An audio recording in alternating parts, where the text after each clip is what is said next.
Herkese merhabalar, ben Huri. Huri Metek Mutfak'ta kanalıma mutfağıma hoş geldiniz.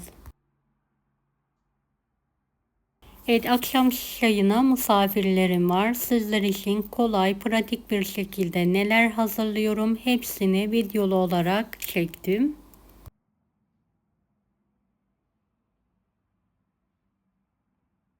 Evet, önden hazırladığım buzluk tariflerimle kolay bir şekilde masa hazırlıyorum.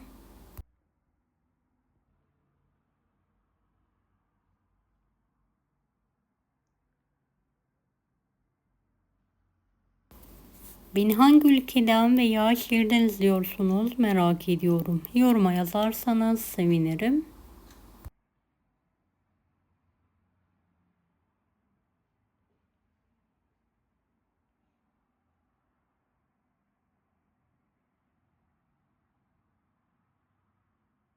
Evet, tariflerimi hiç bekletmeden hemen başlıyorum.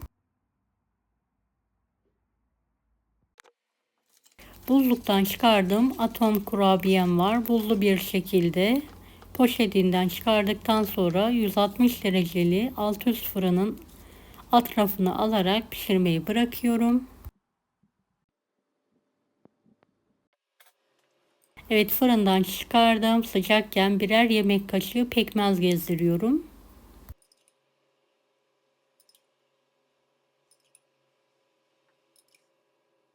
Tarifini kanalımda veya açıklama kısmındaki linke tıklayarak ulaşabilirsiniz.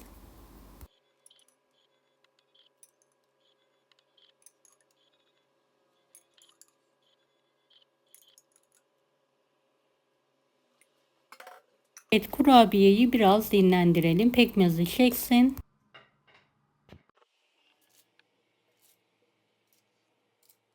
Servis tabağına alıyorum.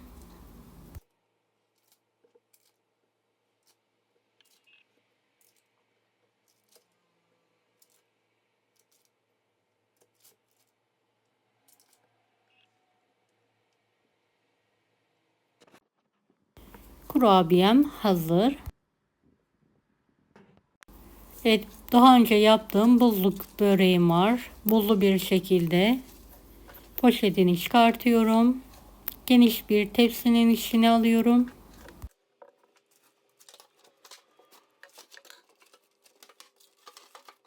Börekleri biraz birbirinden ayırarak tepsiye diziyorum. 160 dereceli fanlı fırında pişirmeyi bırakıyorum.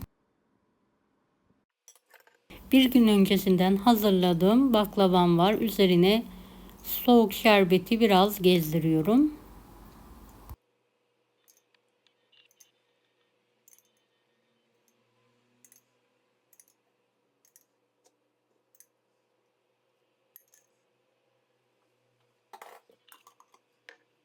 Evet, baklavamı servise hazırlıyorum.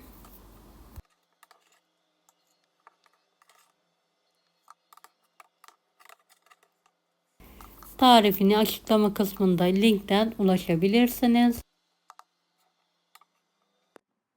Böreğim çıtır çıtır nar gibi kızardı. Fırından çıkartıyorum.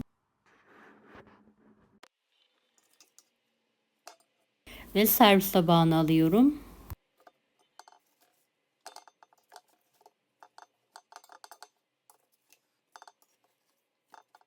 Pul pul dökülen harika bir börek. Bu tarifi de açıklama kısmından ulaşabilirsiniz.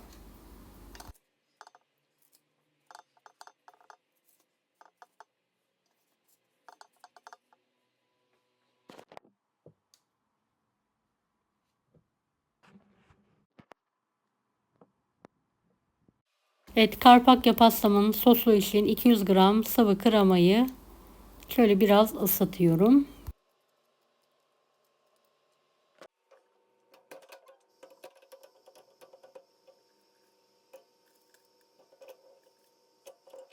Isınan kremanın içine 60 gram bitter çikolata ekliyorum. Çikolata eriyene kadar karıştırıyorum. Altını kapatarak soğumaya bırakıyorum. Evet, bir gün öncesinden hazırladım. Karpakya pastam var. Kalıptan çıkartıyorum ve servise hazırlıyorum.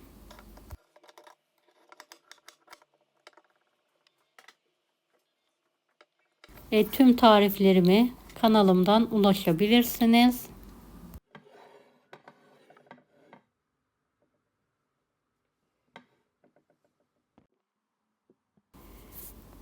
Evet, pastam, böreğim, kurabiyem hazır.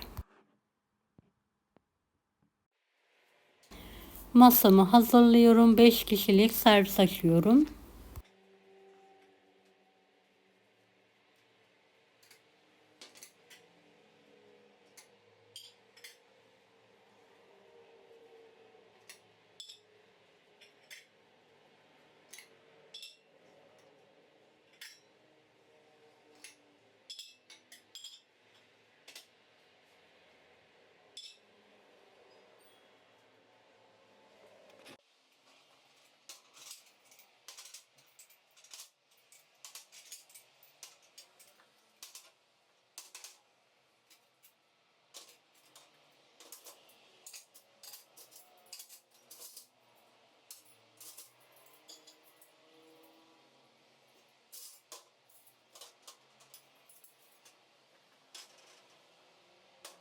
Evet, masam şimdilik hazır. Çerez tabağı hazırlıyorum.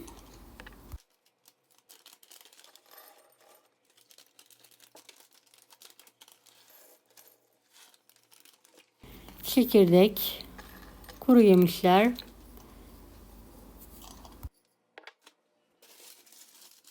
ve cipsim var. Tabağa alıyorum.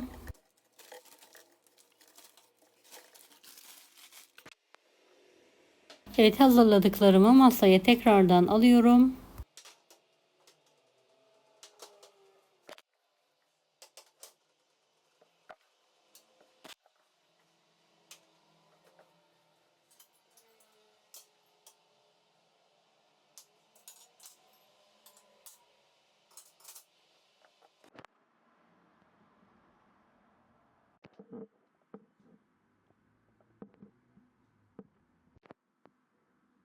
Her şeyim hazır.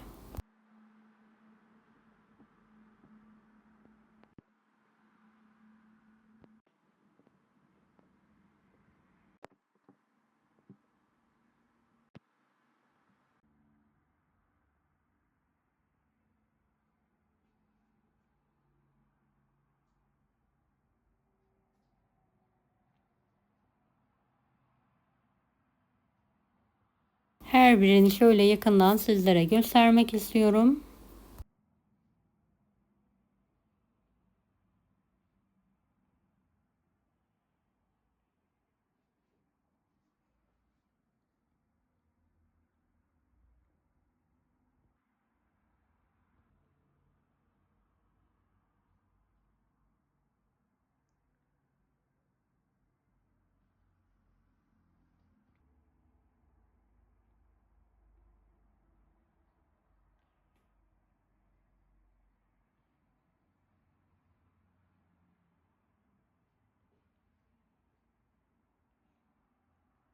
Evet, gelmelerine yakın şöyle sıcak su kaynattım. Hemen mantı haşlıyorum.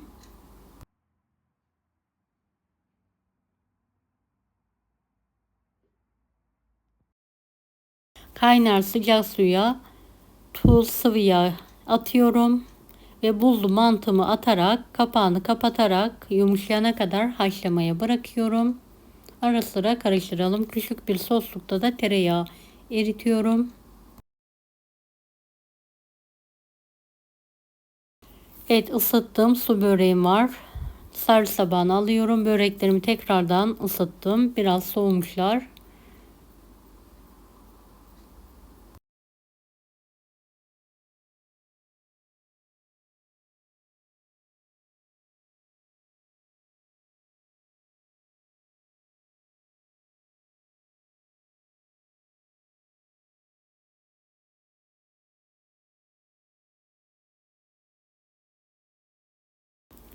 Evet, mantımı piştikten sonra süzerek servis tabaklarına alıyorum.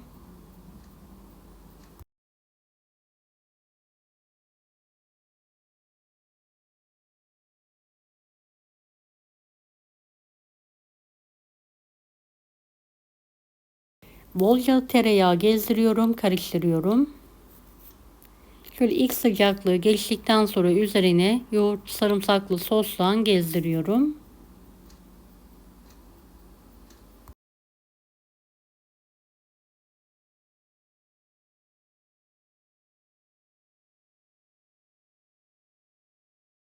Kırmızı toz biberli yağ gezdiriyorum.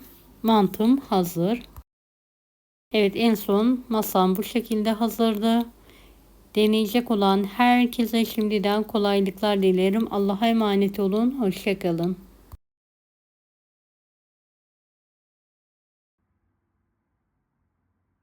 Daha farklı tarifler için bunları da izlemeyi unutmayınız. Kolay gelsin herkese.